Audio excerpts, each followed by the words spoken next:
Thank you. Good afternoon, ladies and gentlemen.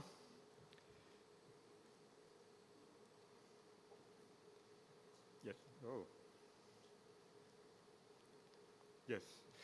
First, let me remind you that the system of radiological protection developed gradually during the 20th century. Before the Second World War, it was mainly focused on the protection of the staff of medical.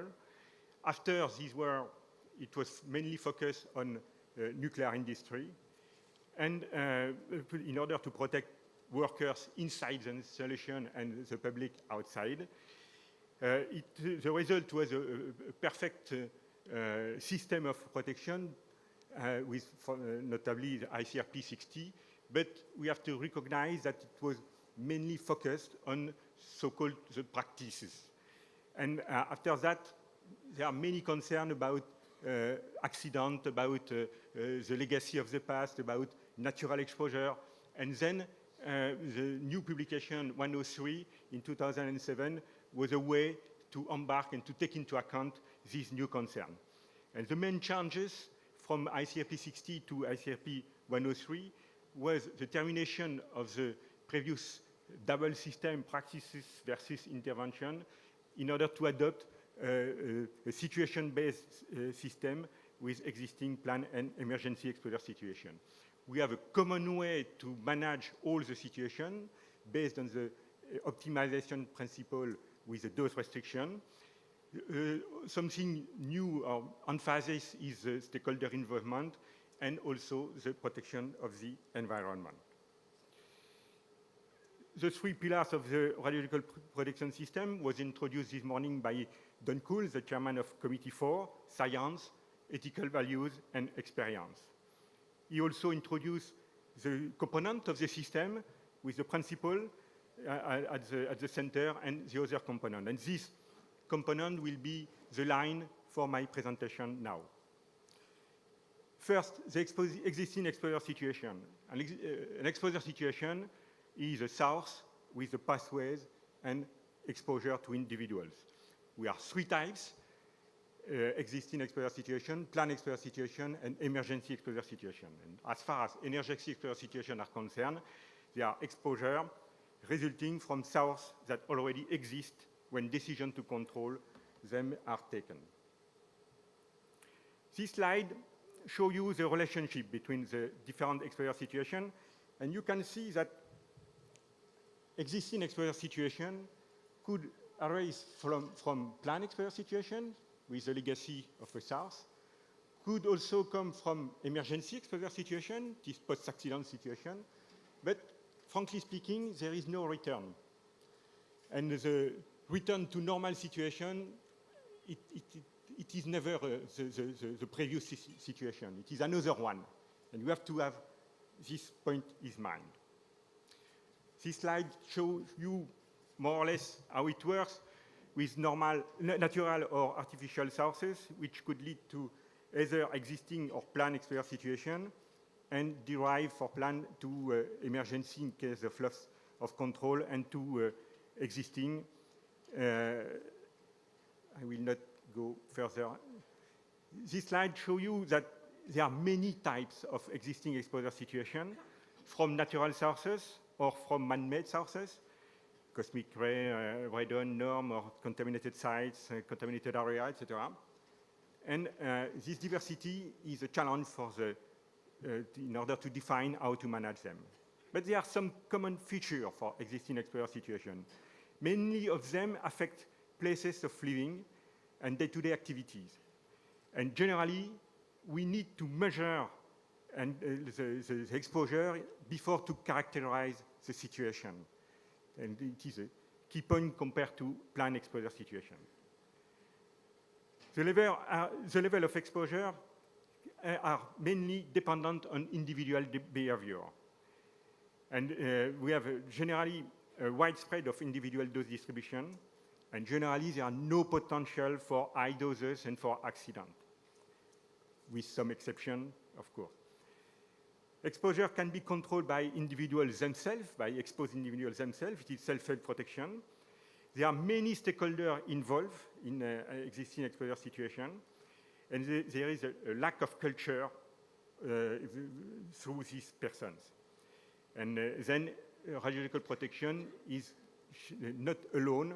We have to take into account other considerations such as social, economic, political, ethical, etc. Time factor is a key point for each type of exposure situation. In planned exposure situation, for example, you can take protection action at any time and it is effective immediately. In emergency exposure situation, you have to take action urgently and also at the right time, otherwise it is not efficient. And in existing exposure situation, you have to characterize before to take action in order to know what action to do. And it takes time, generally, to go to be fully in compliance with the reference level. Whatever the exposure situation, you can plan your action. The word plan, which is used for planned exposure situation, could be misleading. You can plan every action in every type of exposure situation. And the right word for planned exposure situation, it is deliberate. It is you introduce deliberately the source. But if ICRP would call planned exposure situation deliberate exposure situation, people could believe that ICRP want to expose people. Category of exposure now, another component of the system. Existing exposure situation could lead to both public and occupational exposure, but not medical exposure. It could lead also to environmental exposure. I will come back later on. The key point is that the fact that the definition of occupational exposure is a challenge for existing exposure situation. Because in such situation, very often workers are advantageously exposed. I mean, it is incidental. It is not part of the job. And then how to manage them, like exposed workers, like in nuclear industry, for example, or in another way. For example, with radon in a school, you manage the school, you manage the building, but does it mean that the teacher should be qualified as an exposed worker? Probably not. And then it is a big challenge. The source is not deliberately introduced. The source is not necessarily used for radioactive properties, etc. And then it is a big challenge. Key elements are now, nevertheless, we can keep key elements to deal with exposure at work. Generally, it is the responsibility of employer to protect the employee. Okay, but we can do differently, and we can do that through the management of the workplace rather than the management of individual. We don't need everywhere to classify people as exposed workers. But of course, we have to take into account of the range of exposure, and it is a key point to know which type of management we will adopt. The feature, also the shape of the individual dose distribution is a key point. As far as environmental exposure is concerned, we have now, with the work of Committee 5, some indication on how to do, and particularly with a publication 124. But we have to digest this new publication, and work needs to be done in order to clearly recommend how to do with existing exposure situation. The three principles of protection, you know, justification, optimization of protection, and application of dose limit. A priori, application of dose limit is reserved to planned exposure situation, and then only justification and optimization apply to existing exposure. Justification is focused on the strategy, on the action to control the situation. Action could be taken on the source, if possible, pathways, mainly, and individual in a few cases. Characterization is a prerequisite. It means to see who is exposed, when, where, how, and also the shape of the individual dose distribution. Optimization is a key principle. Whatever the exposure situation, it is a key principle which is efficient. And the fact to use optimization is not a relaxation compared to planned exposure situation, because whatever the situation, it is really the key principle to reduce doses and covering both prevention and mitigation. These figures are explained this morning by Don Cool. The optimization process, the aim is to move dose distribution toward toward lower level, and also it is a step-by-step process. Existing versus plan, I said it is not always easy to make a choice for some existing exposure situation. In plan, all parameters can be anticipated. It is not always the case in existing. You have the issue of the status of the source, the classification of area, which is more difficult in existing, the range of exposure. Generally, people in existing are a little bit more exposed, but there is no room for very high exposure. The distinction between public and occupational exposure is also a key point. The fact also that because of the lack of RP culture, people are not fully prepared and trained in existing, and we need a graded approach, and we need reasonableness and pragmatism. Stakeholder involvement is a key point in existing exposure situation. And you know, in plan exposure situation, optimization is to identify the option and to select the best one in the prevailing circumstances. In case of existing, probably you need to keep several options and to discuss with stakeholders before to make a choice. I go rapidly in order to... No? Okay. Those criteria or those restrictions. In existing exposure situation, it is mainly the reference level, which is the right criteria. What is those reference level? It is a level above which we don't want to go or stay. And also we need to reduce doses as low as reasonably achievable below this level. Typically, as far as the numerical value is concerned, it should be selected in the band 1 to 20 described in ICRP 103, but it could be below 1 millisievert.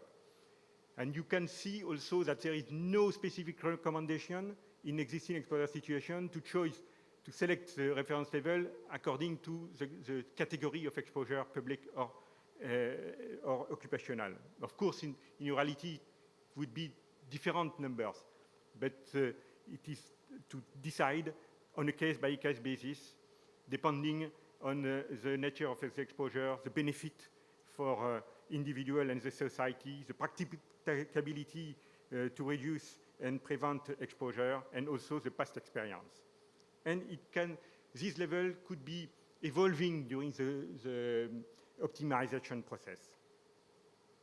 This table is just showing some example of numbers already choice or in the pipe for different kind of existing exposure situation. The requisites, we have two main requisites for the management of exposure to ionizing radiation is information and assessment of exposure. In ICRP 103, you can see a lot of requisites which are mentioned for the management, particularly for occupational exposure of different type of exposure situation. It is mainly for planned exposure situation, but they can be used for existing exposure situation as relevant. Nevertheless, in Committee 4, we started a reflection about the issue of requisite in order to identify the specific requisite, if any, for existing exposure situation. And for example, the issue of the characterization of the exposure situation, accountability for safety, stakeholder involvement, etc., and also the protection of environment. And we have to take into account the ethical values in this reflection. An existing exposure situation can be managed like a planned exposure situation for regulatory convenience. It was said this morning, and I confirm. In terms of conclusion, I would say that Committee 4 is working a lot on this issue of existing exposure situation through a series of dedicated reports. One is about radon, and it is already published, the publication 126. The cosmic radiation in the pipe norm, contaminated sites living in contaminated area with TG93. And we try to moving toward recommendation using a coherent graded approach. Thank you very much.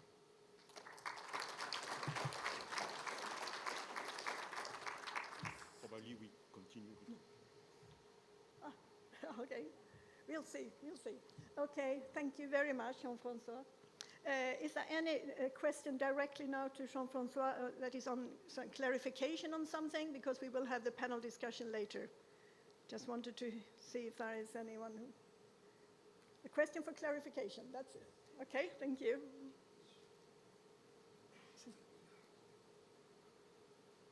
Thank you very much for your interesting presentation. Well, I have a comment which might take a little longer.